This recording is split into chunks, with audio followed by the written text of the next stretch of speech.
Здравей, България! Продължава. Ето как. Ще отговорим на въпроса, възможно ли е без да си бил в първи клас да се окажеш вече в втори, а иначе не си стъпвал в училище. Наш екип тръгна по следите на именно такъв сигнал, подаден от родител, чието дете, оказва се е превърнало в мъртва душа някъде в едно софийско училище. Мъртва душа, която подозираме, че може да носи пари по смисъла на делегираните бюджети, с които се финансират българските училища. Прикриват ли се изобщо такива отсъствия и има ли нарушения във въпросното училище? Глория Николова тръгна по следите на този сигнал и ще е интересно това, което ще видите.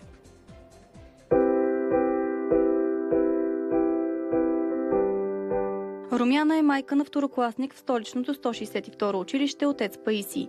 И това би било началото на една обикновена история, ако не беше твърдението й, че детето й никога не е било първи клас. Миналата година, 2015, детето ми беше навършило 5 годинки и 6 месеца. Искахме да я запишеме в предучилищна. На родителската разбирам, че няма да има предучилищна, понеже не е имало преподавателка и ми предложиха да я запишеме първи клас. Записва я. Месец след началото на учебната година обаче отива да я отпише. Детето е малко, не се справя, а им предстои пътуване до Испания. Заминават, но година по-късно се връщат, за да може детето да тръгне на училище в първи клас с набора си. Но се оказва, че според училищните власти Ана Мария вече е второкласничка. Директора влиза, търси детето Ана Мария. Излезнахме в коридора. Той почна с пръст да ми говори тихичко и вика: Ана Мария е преминала за втори клас. И аз естествено се потресих и се обърнах и му рекох как ще е преминала за втори, като тя не е учила първи.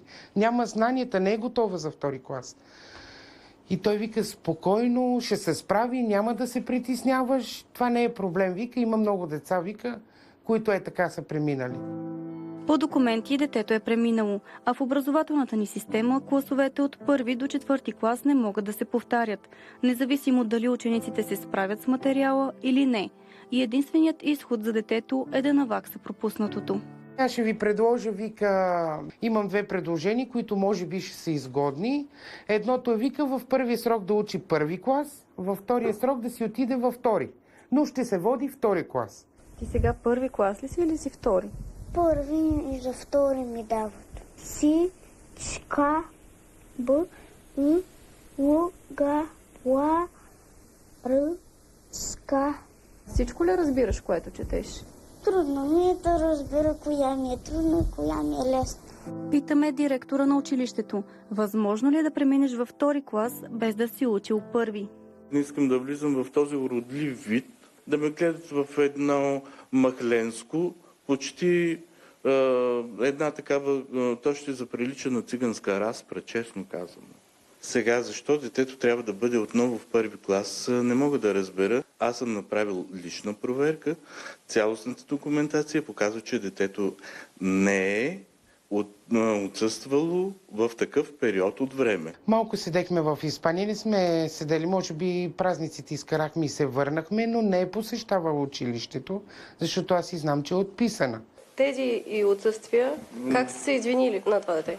Има си дневник. Това е проверено. Има бележки, има си извинителни бележки. От кого са тези извинителни бележки?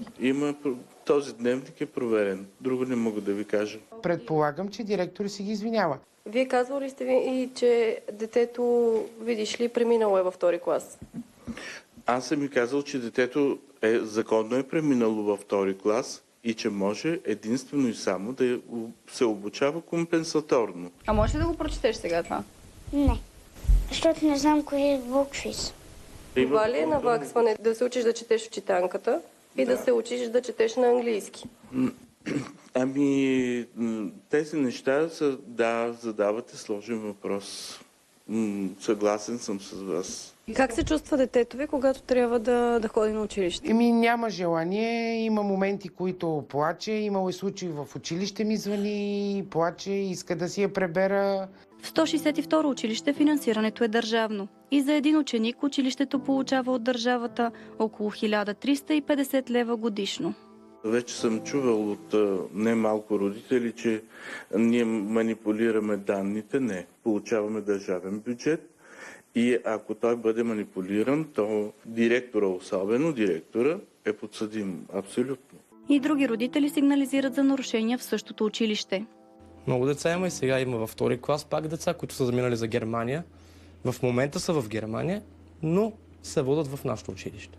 За тях е изгодно, така ли? Изгодно си е да съм в някоя друга държава, да си вземам от тук детски помощи от България. По-добре да си вземе от държавата 1000 лева за бюджета, вие идвате след 2 години, си взимате дипломата и сте готови. Вие са водите ученик, вие не купувате дипломата. След това ще ме почерпите там 1-2 бутилки ракийка и сме готови. По сигнал на родителите отидохме да потърсим на адрес едно от децата, за което получаваме снимка от училищния дневник, че е съученик на техните деца. На адреса обаче не ни отваря никой. Бащата от 2-3 години е в Германия, намери работа, стабилизира се и през лятото заминаха. А дали ходят на училище децата? Не. Децата ги няма тук. И лично аз. И цялата ни документация е отворена за проверка дали такова дете присъства в нашата документация, заминали за чужбина, водят се тук и така нататък. И проверката започна, след наш сигнал до Министерството на образованието. Моето поведение е отговорно и държавническо и като на достолепен директор. Делегираният бюджет не прави образование. Той поражда постоянно лъжа. Моя ревер е чист. И на него може да има само значката на България. Не искам да си уча за първи, да съм си първи. Ло, йо, пя, За Здравей България, Глория Николова. ми, лей. Ако имате още такива сигнали като този, по чието следи тръгна Глория Николова, подавайте ни ги. Знаете, насреща сме с мисия образование, включително и по темата делегирани бюджети и опити за източване на образованието, което и без това си е без